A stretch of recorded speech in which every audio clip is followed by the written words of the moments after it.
Всем привет, парни и девушки. Итак, в этом видео речь пойдет о сборке компьютера для жены. Я думаю, большинство уже знает, ее зовут Линда, то есть жену, и, наверное, можно было обойтись просто вот обычным банальным ноутбуком. Но если человек любит всякие там мультиплеерные игры вроде GTA 5 или Forza, Phasmophobia, там, не знаю, Minecraft, плюс еще Линда рисует на планшете, работает в интернете, и в этом плане сидеть за шумным ноутом 8-10 часов, это, не очень удобно. Нам нужен все-таки большой экран, хотя бы 27 дюймов, нужен нормальный современный компьютер для всех задач, поэтому я взял на себя обязанность решить вопрос с технической части. Все собрать, подключить, настроить, и на этом все. А именно, мне нужен был монитор, компьютер, мышка, клавиатура, наушники, и все это обошлось мне в $1500, что примерно 50 тысяч гривен, 95 тысяч рублей и 720 тысяч казахстанских тенге. Причем сам компьютер стоит $1000, а монитор Xiaomi на 27 дюймов стоит 500. Причем этот монитор с большим экраном в 2К или в QHD разрешении, это очень удобно, особенно на фоне пятнашек, то есть экранах,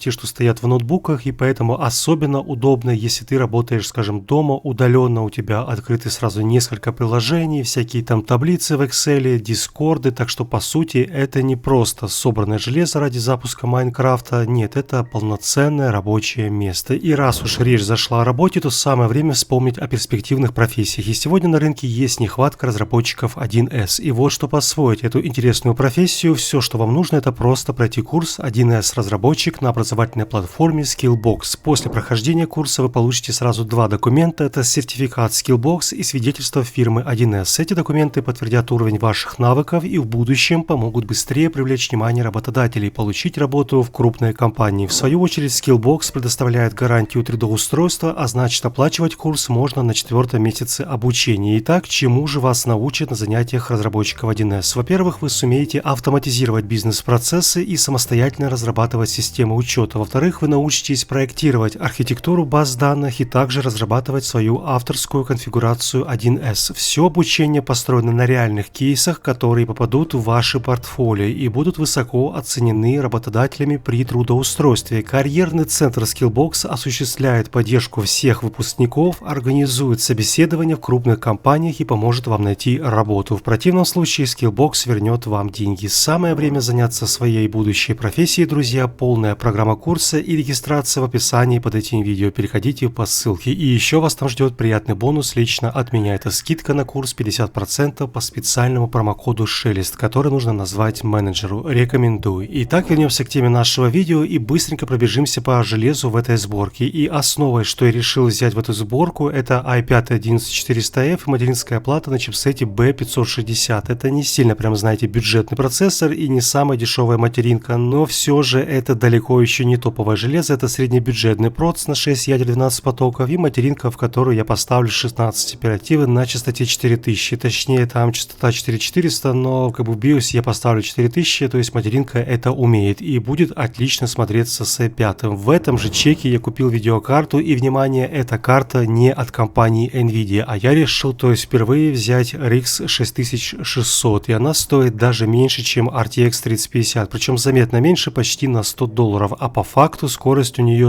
я думаю, плюс-минус одинаковая. Кстати, в этом видео я решил сравнить такие RTX 3050 и RX 6600, так чисто, знаете, ради интереса. У меня есть дома 3050, и вот посмотрим, правильно ли то, что я сэкономил $100 и поставил 6600. В общем, едем далее, и по накопителям у нас будет, значит, один накопитель Samsung 500. Это очень быстрый NVMe SSD, я думаю, 500 хватит для винды, хотя вот, наверное, со временем все-таки я поставлю еще один SSD на 1 терабайт, чуть попроще, конечно, он будет не такой быстрый, и это будет, чисто для игр и там прочего мусора. Еще внутрь я поставлю сюда водянку Enermax, обычную двухсекционную, чтобы хотя бы летом там была температура в пределах 60 градусов, и блок питания тоже у нас Enermax на 650 Вт, сертификат бронзы, этого будет более чем запасом под видеокарту RX 6600, и в будущем можно даже поставить хоть, не знаю, там RTX 3070 Ti и i9 11900K. Все это подтянет блок питания, так что компьютер имеет такие перспективы на прокачку в будущем. Можно без проблем потом, не знаю, там сплавить проц 11400F, продать видяху и поставить значительно более мощное железо. Хотя даже то, что сейчас установлено в этот компьютер, тоже далеко не слабая сборка. И большинство задач и запуск игр даже в 2К он потянет без проблем на высоких настройках и, не знаю, там монтаж видео тоже все это возможно. Само рабочее место, конечно, я решил чуть сделать нестандартным путем. Я поднял компьютер с пола полностью на комод, и это я сделал по двум причинам. Во-первых, таким образом я спрятал все стрёмные провода, и во-вторых, качество приема Wi-Fi стало в 4 раза быстрее, чем компьютер стоял в то время под столом. Все же я купил как бы отдельно специальный адаптер для приема Wi-Fi, поставил его внутрь корпуса, и хотелось бы, чтобы он, конечно, ну как бы скорость выдавал довольно высокую. В любом случае, даже так нормально смотрится ПК, это лучше, чем под столом он будет, не знаю, пылиться. И теперь все-таки давайте посмотрим, что у нас по скорости. Например, в играх, конечно же. Итак, сперва запустим GTA 5 на самых запредельных ультра настройках в 2К или QHD, и видим, что в среднем у нас, ну, 90, возможно, 100-110 FPS. Температура железа при этом нормальная, видеокарта поднимается до 70, ну а процессор на уровне 50, возможно 50+, все работает довольно стабильно. Следом давайте поставим внутрь еще RTX 3050, ну то есть та, что стоит на 100 баксов почти больше. И тут, кстати, результат оказался чуть хуже, чем в 16, то есть в 6600.